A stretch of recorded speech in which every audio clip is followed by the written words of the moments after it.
क्या हो अगर हमारी चेतना, हमारे जो विचार हैं, वो असल में हमारे अपने हो ही नहीं?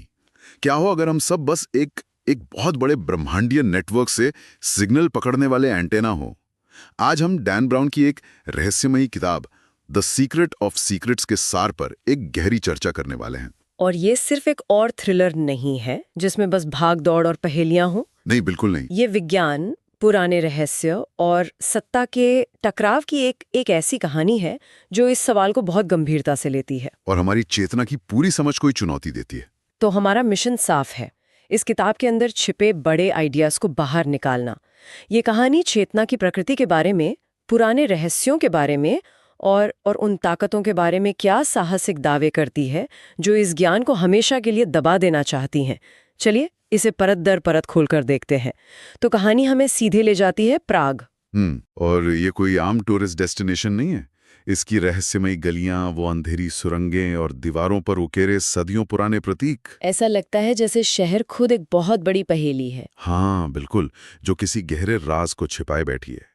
इसी माहौल में हमारे जाने पहचाने हीरो सिंबोलॉजिस्ट रॉबर्ट लैंगडन प्राग आते हैं। वो यहाँ एक लेक्चर सुनने आए हैं, कैथरीन सोलोमन का। हाँ, कैथरीन सोलोमन, जो नोएटिक साइंस की दुनिया की सबसे बड़ी एक्सपर्ट मानी जाती हैं। और वो एक ऐसी खोज का खुलासा करने वाली हैं जो इंसान के अस्तित्व की बुनियाद को हिला सकती है। और यहीं से कहानी का सबसे दिलचस्प हिस्सा शुरू होता है। लेकिन आगे बढ़ने से पहले ये समझना जरूरी है कि ये नोएटिक साइंस आखिर है क्या? हाँ, ये सवाल मेरे मन में भी आया था। ये सुनने में बहुत हाईटेक लगता है। बिल्कुल। असल में एक असली इंस्टीट्यूट ऑफ नोएटिक साइंसेज मौजूद है जो चेतना पर रिसर्च करता है। लेकिन किताब में डैन ब्राउन ने इसे एक नाटकीय रूप दिया है। अच्छा, कहानी के हिसाब से नोएटिक साइंस का मूल सिद्धांत ये है कि चेतना या कॉन्शियसनेस हमारे दिमाग में पैदा नहीं होती। तो फिर कहाँ से आती है? ये एक सार्वभौमिक ऊर्जा है, एक यूनिवर्सल एनर्जी फील्ड जो पूरे ब्रह्मांड में फैली हुई है। हमारा दिमाग तो बस एक बायोलॉजिकल रिसीवर है। एक एंटीना की तरह। बिल्कुल, एक एंटीना की तरह जो इस ऊर्जा को पकड़ता है और उसे विचारों में बदलता है। मतलब जैसे एक रेडियो हवा में मौजूद सिग्नल्स को पकड़कर संगीत में बदल देता है, हमारा दिमाग ब्रह्मांड के विचारों को पकड़ रहा है। बिल्कुल सही एनालॉजी है। आप उस संगीत के सोर्स नहीं हैं, आप सिर्फ उसे सुनने का जरिया है। ये आइडिया ही कहानी का इंजन है। और जैसे ही कैथरीन का लेक्चर खत्म होता है, सब कुछ बदल जाता है। अचानक एक हत्या होती है, पूरे हॉल में अफरा तफरी मच जाती है, सायरन की आवाजें गूंजने लगती हैं और इस सब हंगामे के बीच कैथरीन सोलोमन रहस्यमयी तरीके से गायब हो जाती हैं। सिर्फ वो ही नहीं, उनकी सारी रिसर्च और वो मैन्युस्क्रिप्ट जिस पर वो सालों से काम कर रही थीं, वो भी चोरी हो जाती है।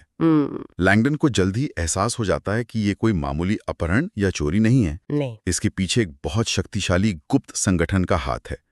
एक ऐसा समूह जो किसी भी कीमत पर चेतना के सच को दुनिया के सामने आने से रोकना चाहता है। और यहाँ सोचना दिलचस्प है कि उनका मकसद क्या हो सकता है। हाँ, क्यों कोई इस ज्ञान को छिपाएगा? सोचिए, अगर ये सच साबित हो जाए कि चेतना सार्वभौमिक है, किसी एक धर्म या संस्था की देन नहीं, तो क्या होगा? धर्म, राजनीति और सत्ता के वो सारे ढांचे जो लोगों को नियंत्रित करने के लिए बनाए गए हैं, वो ढह जाएंगे। अच्छा। अगर हर इंसान ये जान ले कि वो सीधे ब्रह्मांडीय चेतना से जुड़ा है, तो उसे नियंत्रित कौन करेगा? सही बात है। ये ज्ञान को कंट्रोल करके सत्ता को कंट्रोल करने का एक क्लासिक मामला है। और इसी वजह से कहानी में वो डैन ब्राउन वाला जादू शुरू होता है। लैंगडन सिर्फ किसी लाइब्रेरी में बैठकर इन रहस्यों को नहीं सुलझा रहा। नहीं, वो भाग रहा है। हाँ, वो एक खतरनाक कातिल से बचते हुए प्राग की अंधेरी सुरंगों में भाग रहा है। एक ऐसा शख्स जिसके शरीर पर प्राचीन प्रतीक उकेरे हुए हैं और जिसका सिर्फ एक ही मिशन है, रहस्य को दफन कर देना। बिल्कुल। इस रहस्य को और इसे जानने वाले हर व्यक्ति को हमेशा के लिए दफन कर देना। हर कदम पर मौत का खतरा है और यही चीज इन भारी भरकम विचारों को एक जबरदस्त रोमांच देती है। बिल्कुल। और ये भागदौड़ सिर्फ एक्शन के लिए नहीं है।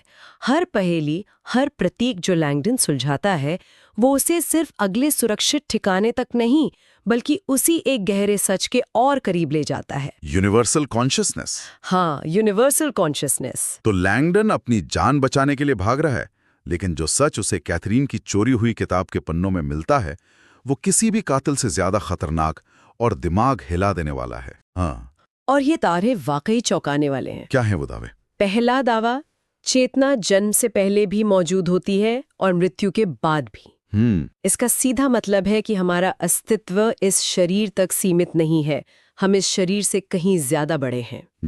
ये तो लगभग हर धर्म और आध्यात्मिकता की मूल बात लगती है। सही कहा, लेकिन कहानी इसे वैज्ञानिक आधार देने की कोशिश करती है। अच्छा। दूसरा दावा है, हमारा दिमाग सिर्फ एक प्रवेश द्वार है, एक गेटवे। गेटवे? हाँ, ये वो जगह नहीं है जहां विचार पैदा होते हैं, बल्कि ये सिर्फ एक जरिया है जिससे हम ब्रह्मांडीय विचारों को पकड़ते हैं।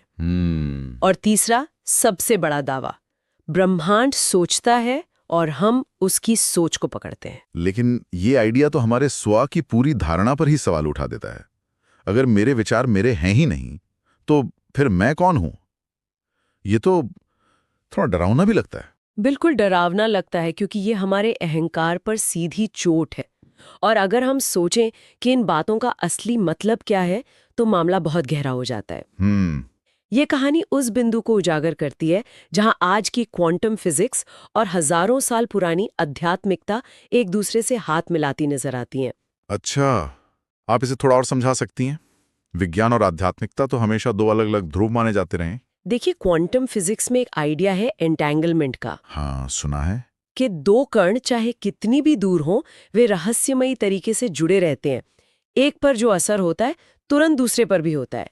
ये कुछ वैसा ही है जैसा प्राचीन ग्रंथ कहते आए हैं कि हम सब एक हैं, सब कुछ आपस में जुड़ा हुआ है। अच्छा, तो ये कहानी उसी कनेक्शन को एक थ्रिलर का रूप देती है। बिल्कुल। और ये कहानी सिर्फ प्राग तक ही सीमित नहीं रहती है ना? नहीं, बिल्कुल नहीं। लैंगडन सुरागों का पीछा करते हुए लंदन पहुंचता है और फिर न्यूयॉर्क के गुप्त संस्थानों तक। उसे पता चलता है कि ये ज्ञान नया नहीं है। प्राचीन ग्रंथों में, मिस्र की दीवारों पर उकेरे गए प्रतीकों में और कीमिया यानी एल्केमी की पुरानी किताबों में हर जगह चेतना के इसी रहस्य के संकेत मिलते हैं। ऐसा लगता है जैसे इतिहास के हर दौर में कुछ लोग इस सच को जानते थे। और यहाँ कीमिया का विचार बहुत महत्वपूर्ण है। एल्केमी, वो सोना बनाने वाली। हाँ, हम सब यही जानते हैं कि एल्केमी सिर्फ साधारण धातु को सोने में बदलने की कला थी। लेकिन स्रोत के अनुसार वो तो उसका बाहरी सांकेतिक रूप था। तो फिर असली कीमिया क्या थी? असली कीमिया थी चेतना को बदलना। चेतना को बदलना? इसका क्या मतलब हुआ? इसका मतलब है इंसान की सोच को बदलना। जैसे डर, लालच और नफरत जैसी बेसिक या लोहे जैसी भावनाओं को हिम्मत, ज्ञान और प्रेम जैसे सोने में बदलना। वाह! ये एक तरह का मेंटल ट्रांसफॉर्मेशन था, एक आध्यात्मिक विज्ञान। ये एक महत्वपूर्ण सवाल खड़ा करता है, हमारा प्राचीन ज्ञान वास्तव में कितना उन्नत हो सकता था जिसे हमने सिर्फ मिथ मानकर खारिज कर दिया। कहानी के अंत में जब सारे रहस्य खुल जाते हैं, लैंगडन और कैथरीन ये समझते हैं कि इस ज्ञान का असली मकसद इसे छिपाना नहीं है, बिल्कुल, बल्कि इसे दुनिया के सामने लाना है। उन्हें एहसास होता है कि इस ज्ञान को दबाने की कोशिश ही दुनिया की सारी समस्याओं की जड़ है। और इस रहस्य को उजागर करने के पीछे की प्रेरणा बहुत शक्तिशाली है। वो क्या है? विचार ये है कि जब इंसान अपनी चेतना की वास्तविक क्षमता को पहचान लेगा, जब उसे पता चलेगा कि वो उस विशाल ब्रह्मांडीय ऊर्जा का हिस्सा है, तो वो डर, भ्रम और सीमित सोच से अपने आप बाहर निकल जाएगा। वो नफरत और बंटवारे से ऊपर उठ जाएगा। और यही वो चीज है जिससे दुनिया की शक्तिशाली संस्थाएं सबसे ज्यादा डरती हैं। एक जागा हुआ स्वतंत्र इंसान। बिल्कुल। तो चलिए इस पूरी कहानी के जो सबसे जरूरी आइडियाज हैं उन पर बात करते हैं। अगर हमें इस सबको समेटना हो तो वो कौन सा एक सबसे बड़ा विचार है जो ये किताब हमारे सामने रखती है? मेरे लिए वो सबसे बड़ा विचार है कि दिमाग सिर्फ एक रिसीवर है, सोर्स नहीं। ये हमारे अहंकार को पूरी तरह से तोड़ देता है। हम सोचते हैं कि हमारे विचार कितने महान हैं, हमने क्या कमाल का आइडिया सोचा है, लेकिन शायद हम सिर्फ ब्रह्मांड के विचारों को सुनने में अच्छे हैं, सही फ्रीक्वेंसी पर ट्यून इन करने में माहिर हैं। कुछ वैसा ही जैसे कभी-कभी नहाते हुए या टहलते हुए अचानक कोई जबरदस्त आइडिया आ जाता है। हाँ, बिल्कुल। किताब के हिसाब से शायद वो आइडिया आपने सोचा नहीं, बल्कि सही फ्रीक्वेंसी पर कैच कर लिया। ये एक बहुत ही विनम्र कर देने वाला विचार है। मेरे लिए जो बात सबसे चौंकाने वाली थी वो है आधुनिक विज्ञान और प्राचीन रहस्यवाद का ये संगम। हम अक्सर इन्हें दो अलग अलग दुनिया समझते हैं, लेकिन यहाँ क्वांटम फिजिक्स और पुरानी एल्केमी एक ही सच की तरफ इशारा कर रहे हैं।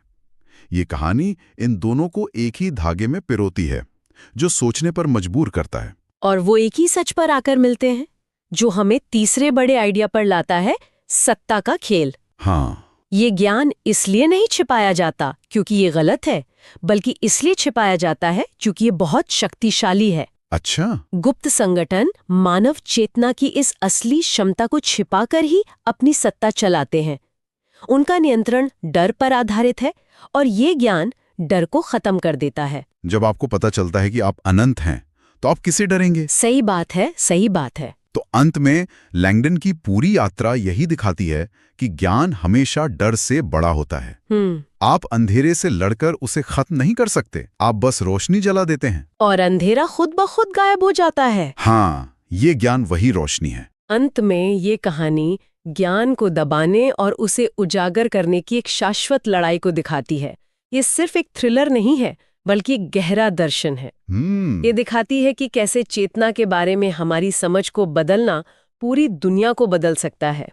ये व्यक्ति की सीमाओं को तोड़कर उसे ब्रह्मांड से जोड़ती है। तो इस चर्चा को एक विचार के साथ खत्म करते हैं। ये सीधे स्रोत से नहीं है, लेकिन उसी पर आधारित है। अगर हमारा दिमाग वाकई ब्रह्मांडीय चेतना का सिर्फ एक रिसीवर है, तो हम अपने सिग्नल की क्वालिटी को बेहतर बनाने के लिए क्या कर सकते हैं? और कौन सी आवाजें हैं, कौन से आइडियाज हैं जिन्हें हम अभी नहीं सुन पा रहे हैं?